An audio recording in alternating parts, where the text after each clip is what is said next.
Chapter 14 అంతా కూడా ఈ విద్యుత్ చౌర్యానికి సంబంధించినటువంటి నేరస్తులకు శిక్షల గురించి తెలియజేస్తుంది. ఇందులో టోటల్గా 135 నుంచి 152 సెక్షన్స్ ఉండడం జరిగింది.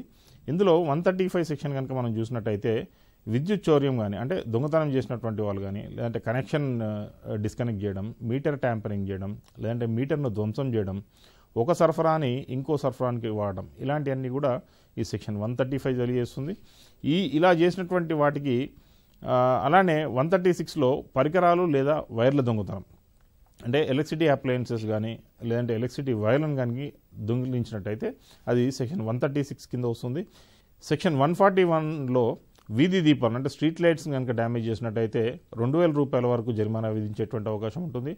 సెక్షన్ 142 ప్రకారం అపీలేట్ కమిషన్ ఇచ్చినటువంటి ఆదేశాలను కనుక బేఖాతరు చేసిన వాటిని అమలు చేయకుండా కానీ దాదాపు ₹1,00,000 వరకు జరిమానా విధించుకునేటువంటి అవకాశం ఉంటుంది. ఇన్ అడిషనల్గా కూడా వాళ్ళు అలానే నెగ్లిజెన్స్గా బిహేవ్ చేస్తే అడిషనల్గా ప్రతి రోజుకి సుమారుగా ₹6,000 వరకు అడిషనల్ కాస్ట్ జరిమానా వసూలు చేసేటువంటి అవకాశం ఈ సెక్షన్లో కల్పిస్తుంది.